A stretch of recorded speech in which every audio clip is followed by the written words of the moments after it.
না, টিএমসি কি অনুব্রতের দ্বারা অপদস্থ হচ্ছে না, মনোজিতের দ্বারা অপদস্থ হচ্ছে না, বা পার্থবাবুর মতো আর বালুবাবুর মতো লোকেরা কি কম অপদস্থ করেছে টিএমসিকে? তার চেয়ে বেশি অপদস্থ আর কে করবে? অপদস্থ হওয়ার মতো কিছু বাকি নেই, কালি লাগতে শরীরে কোথাও টিএমসির বাকি নেই। কলকাতা অনশন তুলে নিল যোগ্য শিক্ষক শিক্ষিকারা, 14 তারিখ নবান্ন অভিযান করবে। নবান্নতে তো আন্দোলন তো চলছেই, অনশন তুলেছে কিন্তু অবস্থান তো তোলেনি ওরা, তাদের সে আন্দোলন চলছে, আন্দোলনের ধার বাড়ছে, কখনো ভার বাড়ছে, কিন্তু এই আন্দোলনের সঙ্গে আমরাও ছিলাম, আমরাও থাকবো, আর আন্দোলন সফল হোক সেই শুভকামনা আমরা দেবো।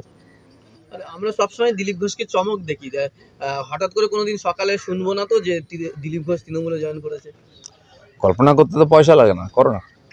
না মানে কল্পনা আমরা কি করব, মানে আপনি কি অনেকেই করছে, তো কেউ তো কল্পনা করে এটা বার করেছে, এবং এই কল্পনা কি প্রতি মাসে 2 মাসে পাল্টে 21 তারিখ অবধি আবার ডেট দেওয়া হয়েছে, আগে অনেকগুলো তারিখ হয়ে গেছে, আবার 21 তারিখ, তারপরে আবার অন্য ফান্ডা শুরু হবে।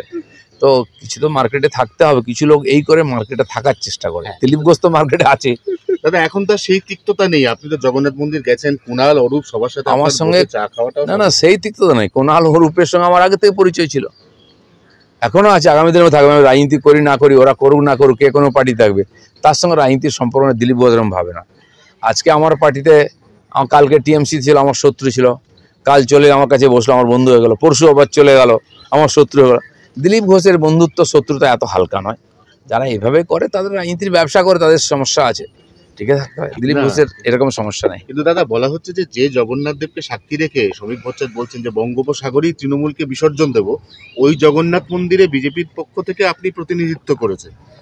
আমি কারো প্রতিনিধিত্ব করিনি, আমি একজন নাগরিক হিসাবে, আর ওখানকার যারা সংস্থাপক, চিফ সেক্রেটারি আমাকে আর মন্দির বলে লিখে চিঠি দিয়েছেন, কোনো বিতর্ক নাই। সেই জন্য আমি একজন সম্মানীয় নাগরিক হিসেবে, সম্মানীয় সরকারি আয়োজন ঠিকই আছে, আমি গেছি, কারণ আমি মনে করি ওই মন্দির তৈরিতে আমারও ট্যাক্সের টাকা আছে, সমাজের টাকা আছে, কারো পৈতৃক সম্পত্তি নাই। আর বহু লোক মন্দির করলে আমাকেই ডাকে, হয়তো আমাকে হিন্দু নেতা বা হিন্দু ভক্ত হিসেবে মনে করে, উদ্বোধন করায়, পুজোতে করায়। আগামী 20 তারিখ আমাকে উত্তরপাড়ায় ডেকেছে, সপরিবারে গিয়ে রুদ্রাভিষেক করবো ওটা শিব মন্দিরে। তো তারা যদি ডাকে আমি যাব না? কোন পার্টির কে কি করতো, তার বাবা কি পার্টি করে, তার ছেলে কি করেছে, আগামী দিনে কি করে, ওই ভেবে আমি কারোর সঙ্গে বন্ধুত্ব করি না। না, প্রথম থেকেই আমরা বলে এসেছিলাম, অভিজিতের পরিবার ভাইও বলে আসছিল যে এরা দোষী, কারণ প্রকাশ্য দিবালোকে হয়েছে, কারা করেছে সবাই জানে, তারা কার লোক সবাই জানে, পেছনে কে আছে সবাই জানে।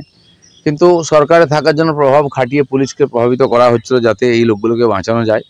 শেষ পর্যন্ত আদালতের সামনে যেতে হচ্ছে। আমরা আশা করব যে বিরাট অপরাধ করা হয়েছে, একটা জলজন্ত ছেলেকে খুন করে, তার প্রকৃত দোষীরা সাজা পাবে। যখন ওই ছেলেটিকে হত্যা করা হলো, তার আগে পর্যন্ত তার বিরুদ্ধে তো কোনো কেউ কমপ্লেন করেনি, তারা তো মৃৎশিল্পী ছিল, তারা কাজ করে খেটে খেত। আজকে যখন নিজেরা দোষী প্রমাণিত হতে যাচ্ছে, সত্য সামনে এসে, তখন ওকে দোষারোপ করা হচ্ছে। আমরা আদালতের উপরে ভরসা রাখবো, আদালতে সত্য সামনে আসবে। না, টিএমসি কি অনুব্রতের দ্বারা অপদস্থ হচ্ছে না, মনোজিতের দ্বারা অপদস্থ হচ্ছে না, বা পার্থবাবুর মতো আর বালুবাবুর মতো লোকেরা কি কম অপদস্থ করেছে টিএমসিকে?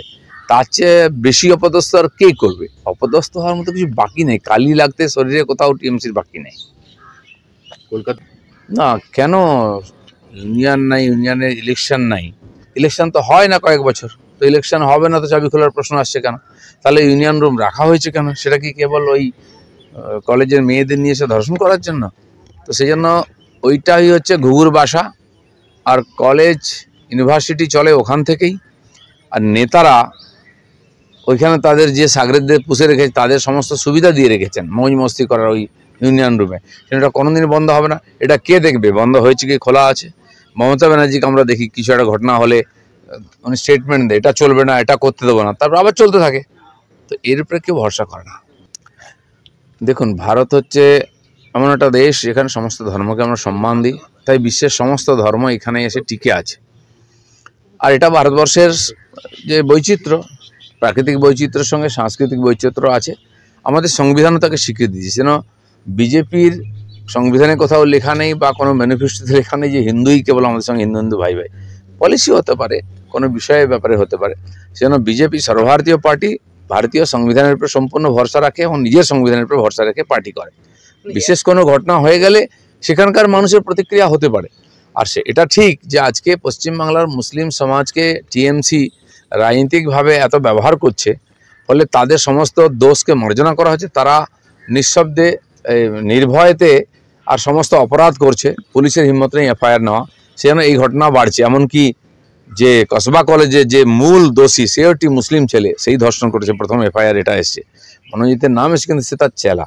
তো সেই জন্য এই ধরনের ঘটনা হয় যেন মানুষ প্রতিক্রিয়া দিচ্ছেন, এটা সমাজের পক্ষে তো ভালো নয়। তাহলে তো আপনাদের লাইন চেঞ্জ হয়ে গেল, মানে ভোটের আগে লাইন চেঞ্জ হলে। ভারতীয় জনতা পার্টির লাইন প্রথম থেকেই ঠিক আছে, সেখানে চেঞ্জ হবে না। সারা ভারতবর্ষে আমরা আছি, সেজন্য কোথাও কোনো পরিস্থিতির কারণে যদি কেউ কিছু বলে থাকেন সেটা লাইন হতে পারে না। তো লাইন তো ভারতীয় জনতা পার্টি দিল্লি থেকে ঠিক করে। একই মঞ্চে বিরোধী দলনেতা শুভেন্দু অধিকারীর বক্তব্য আর নতুন রাজ্য দেখুন, সভাপতি বক্তব্য, পারস্পরিক বিরোধী। রাজ্য সভাপতি তো আমাদের অথরিটি, সাংবিধানিক পদ, তিনি নির্বাচিত, তিনি যেটা বলবেন সেটা আমরা মেনে চলবো। কিন্তু কোনো ঘটনা, কোনো পরিপ্রেক্ষিতে একাধিক নেতা একাধিক বক্তব্য রাখতে পারেন। পার্টি বসে বিবেচনা করবে কি করবে, ভোট দেবে কিনা মুসলমানরা ঠিক করবে। আমরা তো ভোট সবার আশা করব, কাজ সবার জন্য করছি, সবকা সাথ সবকা বিকাশ। সব হিন্দুরা আমাদের ভোট দেয় না, সব মুসলমানরাও দেয় না, দেবে কালকে। দাদা, আপনার রাজনৈতিক ভবিষ্যৎ তাহলে কি দাঁড়ালো? সেটা পার্টি ঠিক করবে, কার ভবিষ্যৎ কে ঠিক করতে পারে সে তো লেখা আছে ভগবানের খাতাতে। আপনি নিজে কি ক্যালকুলেট করছেন, মানে কোন দিকে যাচ্ছে ব্যাপার? আমাকে ভারতীয় জনতা পার্টি নিয়ে এসে তার জায়গা দিয়েছে পার্টিতে। আমি রাজনীতি করতে নিজে থেকে আসিনি, আমার সেটা কোনোদিন করিও নি। পার্টি চেয়েছে, আমি একজন কর্মী হিসেবে পার্টিতে এসেছি। পার্টি আমাকে সাধারণ সম্পাদক রাজ্যে বানিয়েছে, সভাপতি দুবার বানিয়েছে, আমাকে এমএলএ বানিয়েছে, এমপি বানিয়ে টিকিট দিয়েছে। আমি কোনোদিন কিছু চাইনি পার্টির কাছে। আর এমনকি আজকে পার্টি আমাকে যে গাড়ি দিয়েছে আমি ব্যবহার করছি, বা সিকিউরিটি, সেটাও আমি কোনোদিন চাইতে যাইনি। ঘটনা পরিপ্রেক্ষিতে পার্টির প্রয়োজন মনে হচ্ছে। পার্টির যদি মনে হয় আমি সাধারণ কর্মী হিসেবে কাজ করব, তো আমি যেরকম করছি করবো, আগে কোনো পদ নেই। পার্টি যেখানে আমি ডাকে সেখানে আমি যাই, যেখানে ডাকে না সেখানে যাই না। এটাকে আমি পার্টির সিস্টেম মনে করি।